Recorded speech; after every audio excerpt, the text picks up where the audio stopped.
Hi. So I want to react to this video because video is called Unlearn These Three Starting VTubing Tips. And I think she nails the a lot of points on the head because I think there's just a lot of VTuber advice that's given out, but people don't seem to talk about it. And so I just want to make a little offline react to it. Let's get started. And I'm here to say, don't follow a lot of those tips.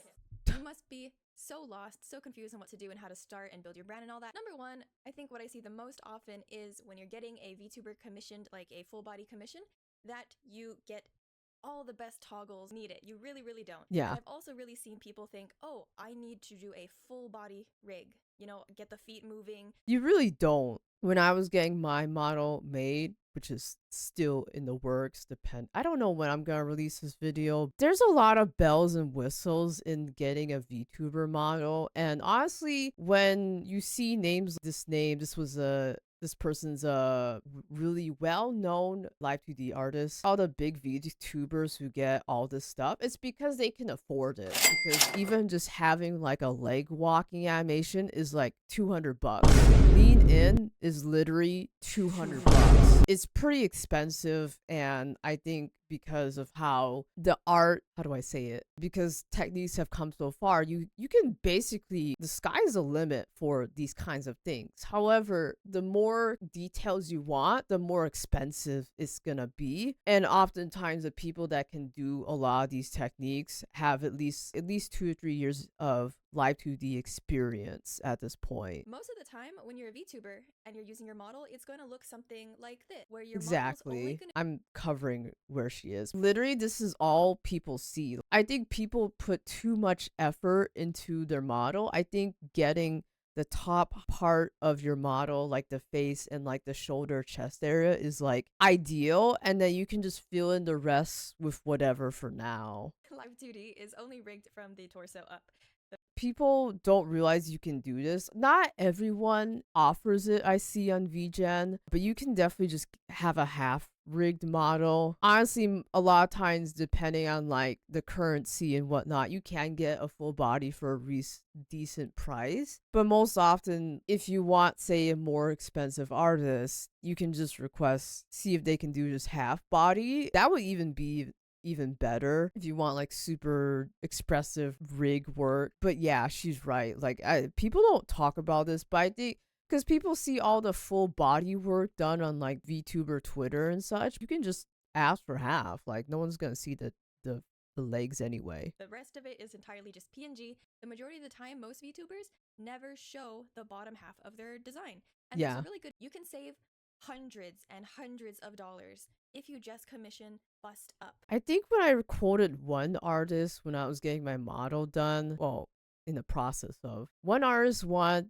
to charge $600 more for like full body, but then in the end, I didn't go with this person's art. But actually, someone was able to do like what all I wanted, like full body for even less. So it just wasn't a big deal in the end. But she's right. You ask them to rig the legs and such, the feet, like it's just way less. Could save you like upwards of $500. Number two, I see a lot of people talking about how to make friends and networking and connections in the VTubing sphere. And this mainly happens on Twitter. And a lot of the tips are, reach out, reply to these people, try and like put your name out there so people know who you are, use all these hashtags. No. That is a complete waste of time. Twitter is basically the least important platform that you will need to use in your entire content creation journey. She's so right. I don't know why, but like so many people spend so much time on Twitter. The way that website works now is if you spam, rant, or rage bait, that's how you get traction on that platform. I think of Twitter as LinkedIn for VTubers because you're just talking to other VTubers. You're not actually talking to your demographic. Your demographic is watching YouTube or Twitch or whatever streaming website you're on. I think a lot of people spend way too much effort and energy on it, and it's really odd. I don't really hear this take too often, but this is why I don't really post anything on my Twitter, because I just think it's not a great use of time. The only time that I've used Twitter is to find VTuber artists, live 2D artists, because they post work in progress posts on there to get traction and visibility for their services. And then the only thing I really post is I post to some of my VTuber mutuals that I know. It's like, hey, you did a great stream last night, or like, oh, congrats on the milestone. Like that's it. Because the majority of people who use VTuber Twitter are VTubers themselves. But the main fact is Exactly. they're not VTuber watchers. They're not VTuber fans. You should never view networking as a way of taking someone's existing audience and basically pulling those people into your audience. Like that does not work. And I often find, I think the algorithm has changed a bit. There's a lot of people on VTuber Twitter who just complain. Not only complain, but it's like, oh, I want to find people to raid or like collab with or whatnot. And it just feels very elementary. Oh, let's just be friends. Like, let's just do stuff. And I don't think that's a good, I mean, I've never found mutuals that way. But when I was starting out, I just spent time on Twitch. Twitch is my main streaming platform. And I just looked on whatever was on my algorithm. If some people rated into me, I checked out their channel. If I vibe with them, I checked out their channel and all that stuff. And I like found some mutuals that I ended up like collabing with on stream, and it was great. But these things take time. Like you can't just be like, oh, here's some friends, that's it. Like you can't just magically summon friends. Like it takes time to develop connections, and with this kind of stuff, like keep an open mind because it takes time to get to know someone, and there's people that I don't think I would know in like the VTubing sphere if I didn't stop back to their channel like more often and such. There's a lot of cool people out there. If you find someone cool, give them a chance, visit their streams, like participate in their discords. I think you're gonna find a few people you're gonna click with. You're not gonna click with everyone. Find people that you can not just tolerate. Tolerate seems like a bad word. People that you just find cool and like you feel like you want to get to know them more. Don't be on Twitter like I need collab people. Maybe it works. I can't say for certain. I've never done it that way, but I just think that's not really an organic way of meeting people. they're not trying to be my friend because they like me. They're trying to be my friend because they see I have 6,000 YouTube subscribers and Oh, oh man. Before I close my TikTok DMs, had a few people that were like, "Hey, do you want to collab?" And I've never seen these people. They've never visited my streams. They just like, "Oh, like cold call, do you want to collab?" And it's like ultimately I didn't answer back. And even some of my VTuber mutuals, the people they collab with, they want to get to know them like off stream a bit, like in a Discord voice call. So just cold calling, maybe it does work. You know, that's why people do it because maybe there's like maybe 1 out of 100 replies or something like that. It does work, but I don't think it's a good way to do it. You really have to be involved with their community if you really care. Yeah.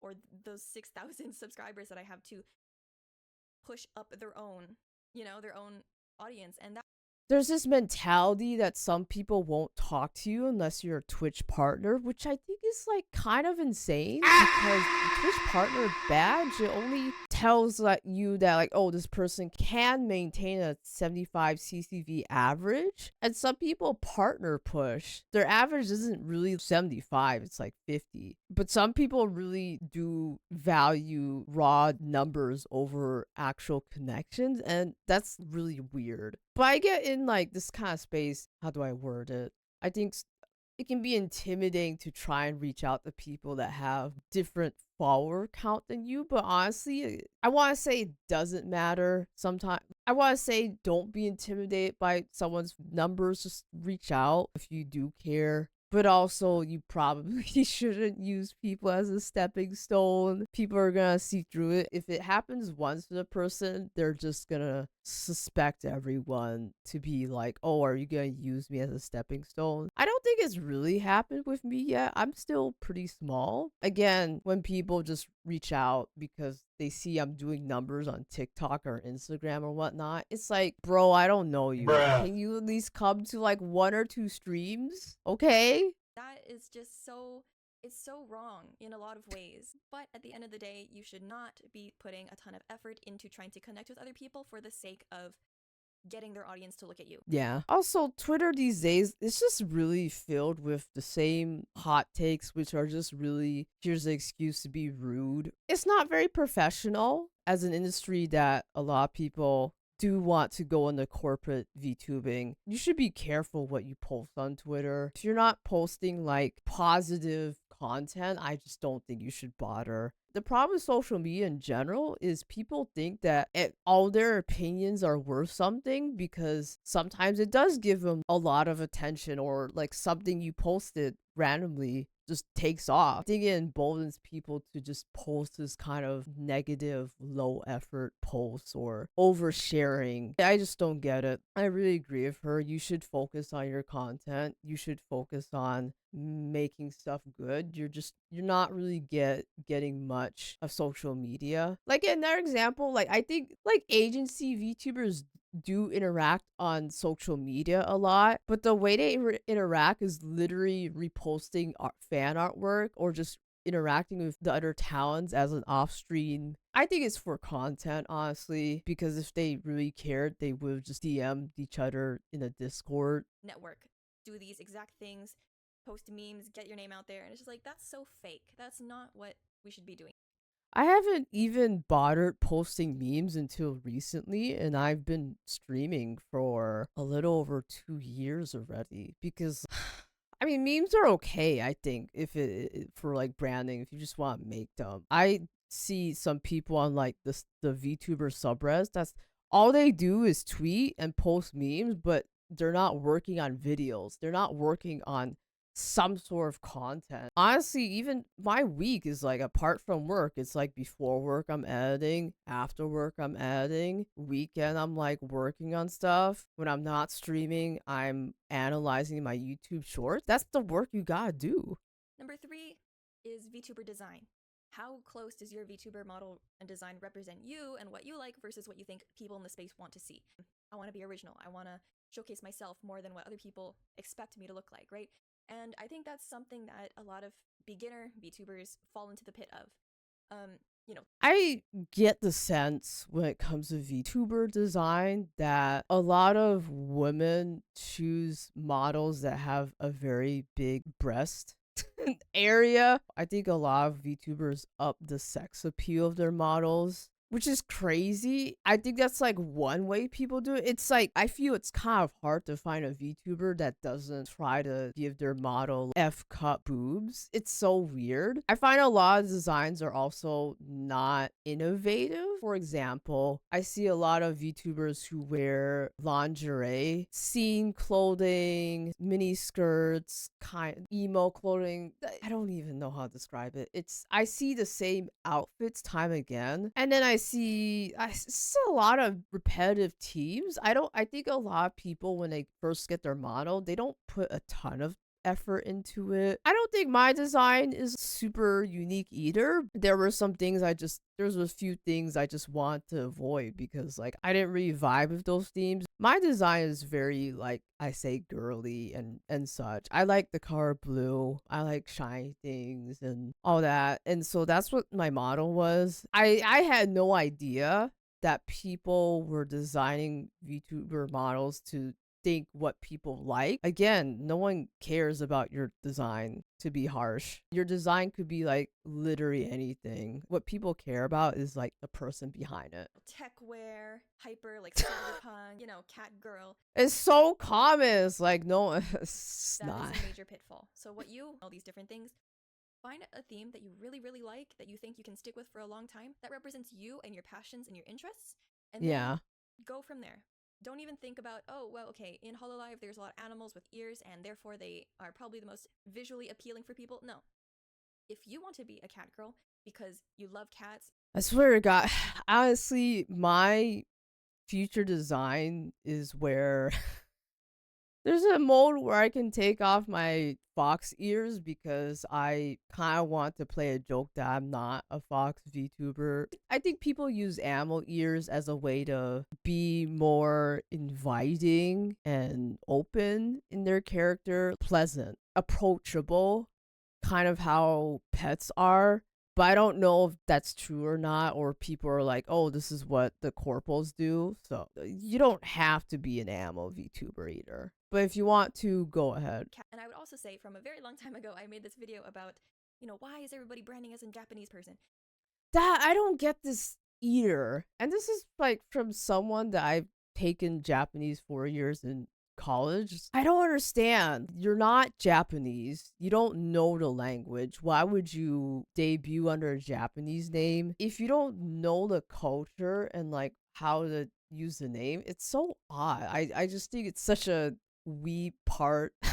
Like, no, why is everyone chat? It's so weird. You don't speak it, and you're just no one really does this with like Italian names or Spanish names unless they're actually like Spanish or Italian. It's always Japanese names, and then it's the most non-Japanese person ever. Want to see that.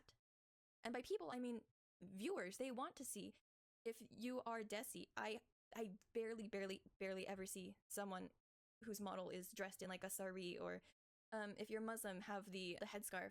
I've seen one VTuber with a headscarf. She's very indie, but one of my regulars recommended to her. I don't see the sort of diversity in VTubing. They're out there. There's plenty of all kinds of VTubers. With every year that goes by, there's more and more kinds of VTubers out there. I also don't see a ton of animal VTubers. There's a VTuber out there that is an animated cow. I think her name is Clover. I don't see too much of that either. But you could get live 2D models that are just non-human, and I don't see that a lot. I think there's one like 100% animal VTuber model in like Niji Sanji Japan, but that's it. I don't even know how they even got that decision. If you have any other questions about it, please let me know and I'll make another video. Bye bye.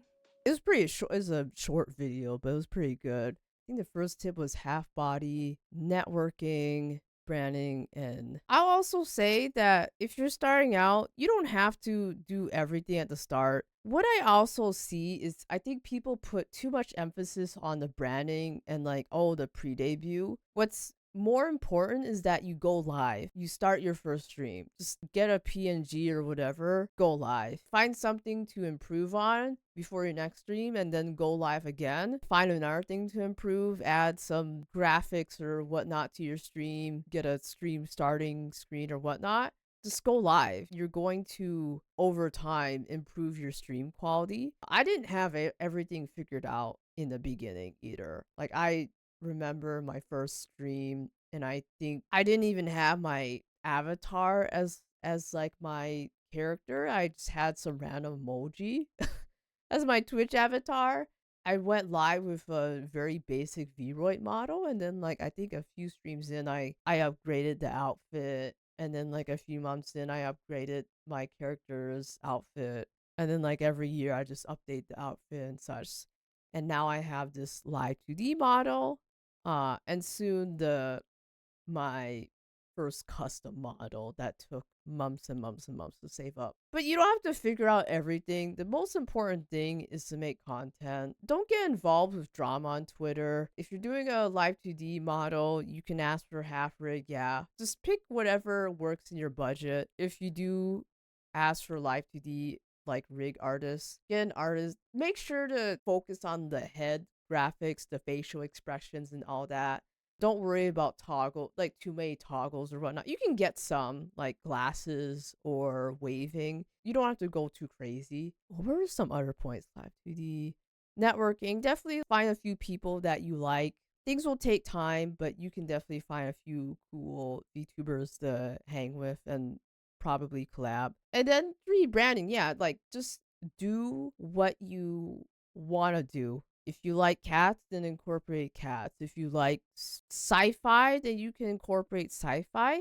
You're gonna figure this out as you go. Your branding, you can always change it. You can always refine it. Again, it's just making content, putting content on your socials, growing your community. That's it. I think she has another video about VTubers making content, but I think I'll leave it in another video because I think this is getting too long. I think I wrapped it up, but again, it was a good video. Thank you, like Horace for making this video, and thank you, random internet stranger, for watching my video. Bye.